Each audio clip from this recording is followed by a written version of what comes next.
So this guy right here, f of 1 equals 5, is the same as 1, 5. All right? So it's just it's the function way to write a point. If I plug in -3 as the x, I get a 2. That's what that means. All right, the other part in this section is something new, a new operator that maybe you've never seen before.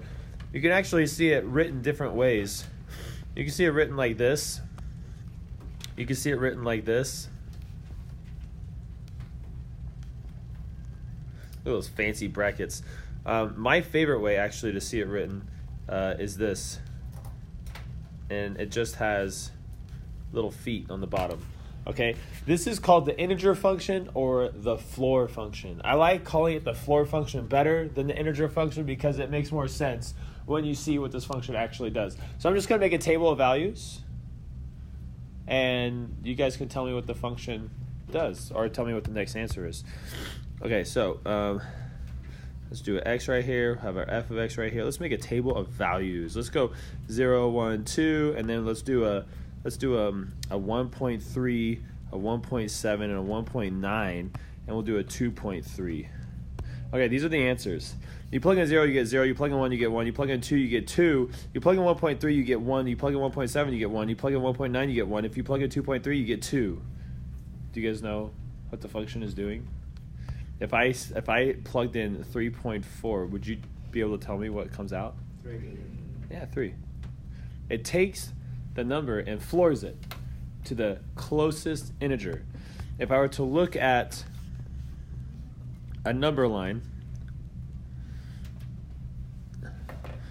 what this first number right here, the first decimal, 1.3 is right here, right? It takes that number and floors it to the nearest integer. Simple? Yeah. Simple. It just pretty much cuts the decimal off. That's all it does. Now, it gets weird though when you have negative numbers. What would you get with these? Now tell your neighbor, not me, okay? If you know, tell your neighbor, don't tell me. All right, go ahead, tell your neighbors, go. This first one, -1. What's the next one? -2. It floors it. It takes it down to the nearest integer. So if you had a -0.5,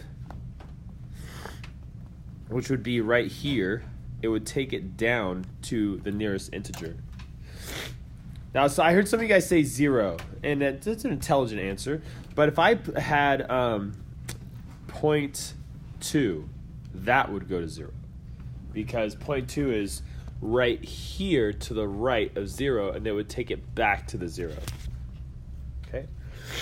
All right, like I said, this is called, it's called a step function. It's called the integer function, or it's called the floor function. They're all the same. They all act the same. They take decimal and they take it down to the nearest integer. That's all you gotta know about that. If you guys want to see what the graph looks like, I suggest making a table and graphing the points yourself and seeing if you can see what it looks like. If you're not sure what it looks like, you can throw it into your graphing calculator or just Google it. Just Google step function, you'll see it.